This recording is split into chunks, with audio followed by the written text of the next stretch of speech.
Hello everyone, नमस्कार, राम राम। सभी को मेरा प्यार भरा प्रणाम। मैं Shashi, English with Shashi online YouTube platform पर आप सबका स्वागत करती हूँ। उम्मीद करती हूँ सब अपने घरों में अच्छे होंगे, स्टूडेंट्स अपनी तैयारियों में लगे होंगे।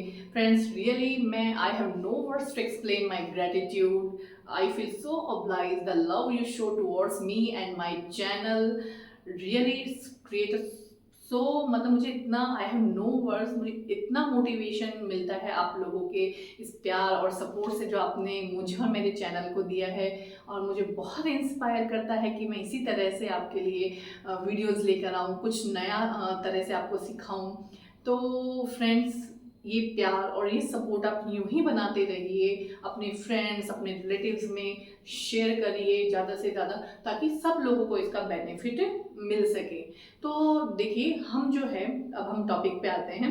मैं आपको मॉडल्स पढ़ा रही थी फ्रेंड्स। कल हम जो है प्रीवियस क्लास में हमने डिस्कस किया था दो मॉडल के बारे में, कैन और कुड। कैन उसकी प्रेजेंट है और कैन का ही पास्ट क्या होता है, कुड होता है, जो हमने अभी तक डिस्कस किया है।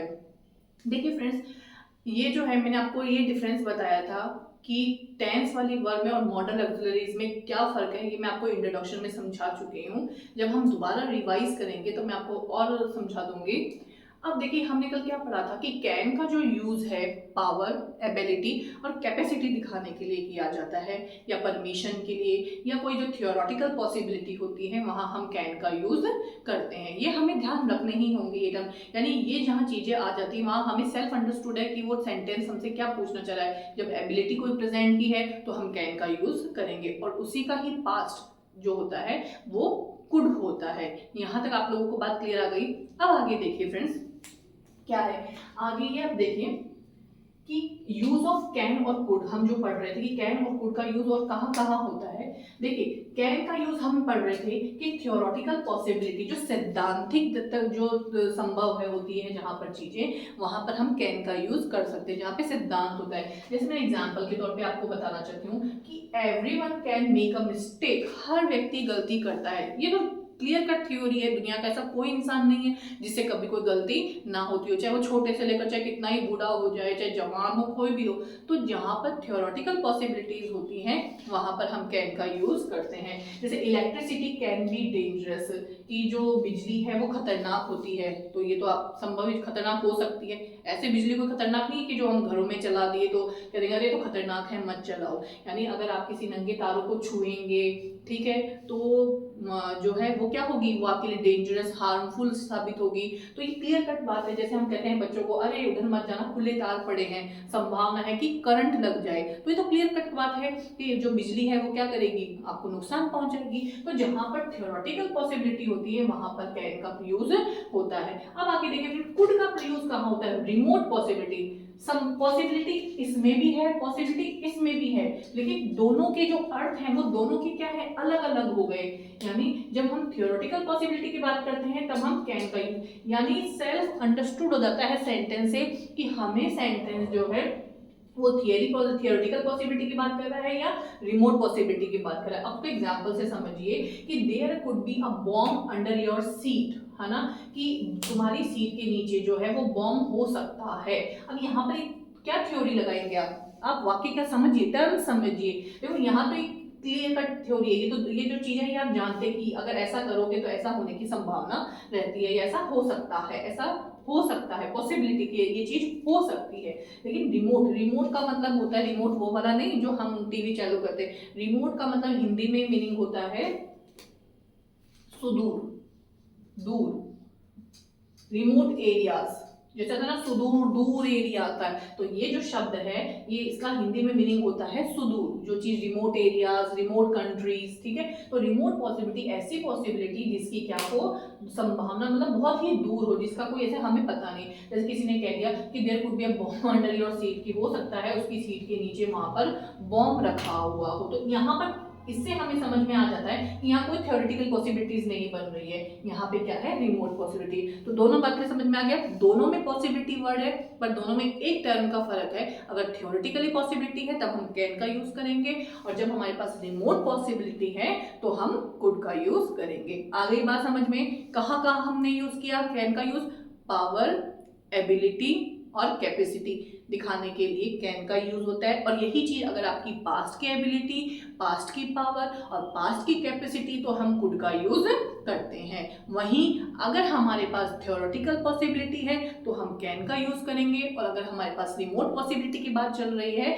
तो हम कुड का यूज करेंगे। यहां तक आपको समझ में आ गया। अब नेक्स्ट देखिए, ये इंपॉर्टेंट है, ये देखिए रिमोट परमिशन। अब देखिए ये चीज बहुत जगह आती है, कई जगह हम परमिशन के लिए मे का यूज भी करते हैं और कैन का यूज भी करते हैं। ये थोड़ा सबको कंफ्यूजन करता है, अरे मैम कई जगह हम बोलते हैं ना मे आई कम इन सर, तो ये भी तो सही होता है परमिशन के लिए। तो देखिए क्या डिफरेंस है, परमिशन के लिए कहीं कैन का भी यूज होता है और कहीं कहीं पर मे का भी यूज होता है। अब वो कहाँ होता है वो आप देखिए, लेट्स सी। परमिशन, परमिशन का मतलब क्या हो गई, अनुमति। आप किसी चीज से परमिशन यानी परमिट, किसी को अनुमति देना या अनुमति देना। कैन का यूज होता है इनफॉर्मल परमिशन, अनौपचारिक। इनफॉर्मल का मतलब हो गया अनौपचारिक, अनौपचारिक परमिशन के लिए। और मे का होता है आपकी औपचारिक। अब आप इन शब्द को भी समझिए, क्या औपचारिक है और क्या, मैंने बोल दिया भाई इनफॉर्मल परमिशन फॉर्मल, पर ये इनफॉर्मल और फॉर्मल होते क्या हैं। फॉर्मल का मतलब हो गया जिससे आपकी ज्यादा मित्रता भरी नहीं है, यानी बहुत ही फॉर्मल व्यक्ति है, जहां आप ज्यादा घुलते मिलते नहीं हो, जिनको आप लिमिटेड जानते हो। लिमिटेड जानने से इन द सेंस वैसे लिमिटेड जानने से मतलब नहीं है, कहने का मतलब इनफॉर्मल का मतलब हो गया जिसके साथ आप फ्रेंडली हो, बिल्कुल एकदम फ्रेंडली हो, है ना। और फॉर्मल होता है जहां आप फ्रेंडली नहीं हो, बहुत ही फॉर्मल बातें होती है। जैसे अगर हम किसी अधिकारी के पास जाते हैं या हम उसके ऑफिस में जा रहे हैं, तो वो जरूरी थोड़ी हमारे लिए वो फ्रेंड, अगर वो हमारा फ्रेंड है अधिकारी, तब तो हम जान, तब तो वो क्या हो गया इनफॉर्मल। लेकिन अगर हम उसे जानते नहीं है, हमसे बड़ा कोई भी पद पर बैठा है तो हम वहां पर अगर उससे परमिशन मांगेंगे तो वहां हम कैन का यूज नहीं करेंगे, वो एक भाव बदल जाएगा। दोनों में ही परमिशन की बात आ रही है, लेकिन एक भाव का सेंस हो जाएगा। जहां पर हम किसी से फ्रेंडली है, फ्रेंडली रूप में परमिशन मांग रहे हैं, वहां तो हम कैन का यूज कर देते हैं। और जहां हमारा फ्रेंडली जेस्चर नहीं होता है, वहां पर हम मे का यूज करते हैं। आगे यहाँ तक बात समझकर, इसका मतलब इनफॉर्मल परमिशन, जैसे एग्जांपल है can I talk to you या can we talk to you, क्या मैं आपसे बातें कर सकता हूँ, जिसे हम ज्यादा नॉर्मली से जानते हैं कि क्या हम बात आपस में बात कर सकते हैं। और formal may I come in sir, may we come in sir, क्या मैं अंदर आ सकता हूँ श्रीमान, यानी जिसको हम जानते नहीं, हम कहीं गए हो और हम उनसे परमिशन लेते हैं। जैसे टीचर जो है, बच्चे जब टीचर से परमिशन लेते हैं तो टीचर के साथ वो ऐसे थोड़ी कहेंगे मैम हम क्या, वहां पर वो एक मतलब एक वो होता है कि आप आज्ञा मांग रहे हैं, आप अपने, वो आपसे बड़े हैं, तो एज अ मॉरल कर्सी के तौर पे आप उनसे क्या पूछते हैं, मैम मे आई कम इन, ठीक है, या मे आई कम इन मैम, या मे आई कम इन सर। तो जहां पर हम जो है फॉर्मल और इनफॉर्मल की बात करते हैं, सिर्फ इन दो टर्म से फर्क हो जाता है, दोनों में परमिशन है। अब देखिए यहाँ पर एक नोट है कि यदि क्वेश्चन में ये स्पष्ट, अगर आपको नीचे दिखाई नहीं दे रहा है तो मैं इसको यहाँ पे ऊपर लिख देती हूँ।